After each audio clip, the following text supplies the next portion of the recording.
আলুর দম তো অনেক রকমভাবেই খাওয়া হয়েছে। একবার এইভাবে আলুর দম বানিয়ে খেলে সেই স্বাদ কিন্তু একেবারেই ভোলা যাবে না। একদম দুর্দান্ত স্বাদের এই আলুর দমের এই রেসিপি খেতে হয় ভীষণ সুস্বাদু। লুচি, পরোটা, পোলাও, ফ্রাইড রাইস এই সমস্ত কিছুর সাথে এই আলুর দম কিন্তু দারুণ জমে যায়। আর এই আলুর দম একবার যে খাবে সে কিন্তু মোটেই ভুলবে না এবং জিজ্ঞেস করবে যে কিভাবে এটা তৈরি করা হয়েছে। কোনো কিছু নয়, একদম সহজ উপকরণে এই আলুর দমটা বানানো হয়েছে। চলো দেখে নেওয়া যাক। সবার প্রথমে বাজার থেকে আনা ছোট ছোট যে আলু, সেগুলোকে ধুয়ে প্রেশার কুকারে একটা সিটি দিয়ে সেদ্ধ করে নেওয়া হয়েছে নুন দিয়ে। আর এই রান্নার জন্য নেওয়া হয়েছে আদা কুচি, টমেটো, কাঁচা লঙ্কা, আর নিয়েছি green capsicum, red bell pepper, আর নিয়েছি সামান্য গোটা গরম মশলা। আর এখন লাগছে স্পেশাল একটা মশলা, 1 চামচ পোস্ত, 1 চামচ চারমগজ, আর 8 থেকে 10টা কাজু বাদাম। এই সমস্ত মশলাগুলোকে আমি কিন্তু একটা মিক্সার গ্রাইন্ডারে নিয়ে ড্রাই অবস্থায় গুঁড়ো করে নিয়েছি। তারপর জল দিয়ে দেখো একদম একটা সুন্দর টেক্সচার তৈরি হয়ে গেছে। এবার আমি আরও একটা মশলা তৈরি করব। আদা, কাঁচা লঙ্কা আর টমেটো, এই সব মশলাগুলোকে কিন্তু আমি মিক্সার গ্রাইন্ডারে একটা পেস্ট করে নিয়েছি। আর এখানে কিন্তু আলুটা সেদ্ধ হয়ে গেছে, এরকম পরিষ্কারভাবে কিন্তু ছাল ছাড়িয়ে একদম রেডি করতে হবে। তো চলো রান্নাটা শুরু করা যাক। সবার প্রথমে কড়াতে হোয়াইট অয়েল ইউজ করেছি। তেলটা গরম হয়ে যাওয়ার পর আলুগুলোকে কিন্তু তেলের মধ্যে ছেড়ে দিয়েছি। কয়েক সেকেন্ড একটু এপিটোপিট করে ভাজা করে নিয়ে আমি কিন্তু আলুগুলোকে তুলে নেব। আলুটা ভাজার সময় কড়াইতে কিন্তু হালকা হালকা লেগে যাবে, যেহেতু সেদ্ধ আলু একটু কিন্তু কড়াইতে ধরে যায়। সেটা নিয়ে চিন্তার কোনো কারণ নেই, সেটা থাকলে কিন্তু আলুর দমের মধ্যে একটা সুন্দর ফ্লেভার আসে। তো দেখো আলুটা তুলে নিয়েছি। এবার কিন্তু আমি যে এই যে আলুর যে গায়ের যে অংশগুলো যে হালকা পুড়ে পুড়ে গেছে, সেটাকে কিন্তু আমি তুলছি না। গ্রেভির সাথে যখন এটা মিশে যাবে সুন্দর একটা স্মেল আসবে। এখন গোটা গরম মশলা ফোড়ন দিয়ে নিয়েছি এবং এরপর আমি এখন দিয়ে দিচ্ছি রেড বেল পেপার, আর দিচ্ছি গ্রিন কালারের যে ক্যাপসিকাম সেটা। এই সমস্ত উপকরণগুলো একদম লো ফ্লেমে ভাজতে হবে। বেশি হাই ফ্লেমে যদি ভাজা হয় তাহলে কিন্তু এর গায়ের কালারটা কিন্তু চেঞ্জ হয়ে যেতে পারে।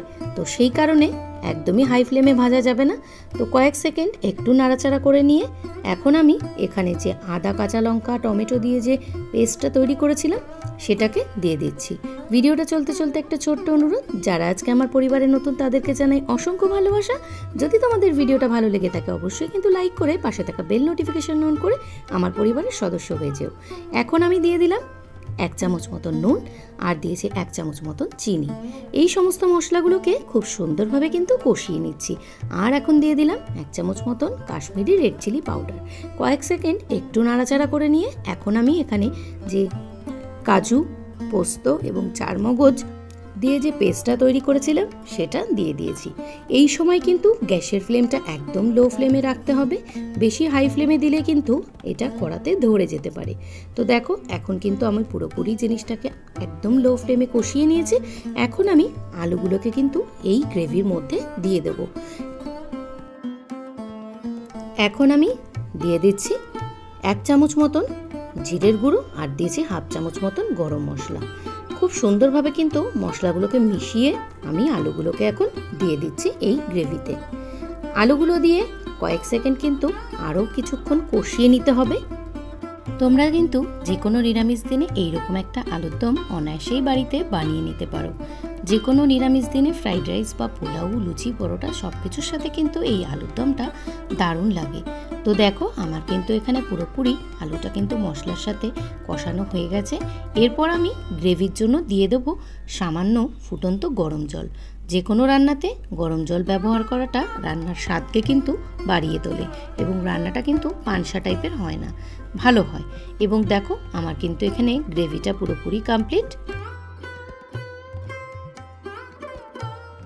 এই আলুর দমটা আমি 5 থেকে 10 মিনিট একদম লো ফ্লেমে একটুখানি কষতে দেব। তো তারপরে আমি এই রান্নার মধ্যে 1 চামচ মতন ঘি দিয়ে খুব সুন্দরভাবে কিন্তু এটার সাথে মিশিয়ে পুরোপুরি সার্ভ করছি একদম সার্ভিং ডিশে। তো দেখো কেমন হয়েছে অবশ্যই কিন্তু কমেন্টের মাধ্যমে জানিও।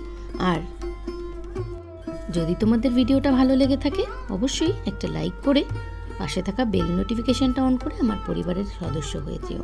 তো চলো আজকের মতো টাটা, আবার আসবো পরবর্তীতে কোনো নতুন রেসিপি ভিডিওর সাথে। সকলে ভালো থেকো, সুস্থ থেকো। চলো আজকের মতো টাটা।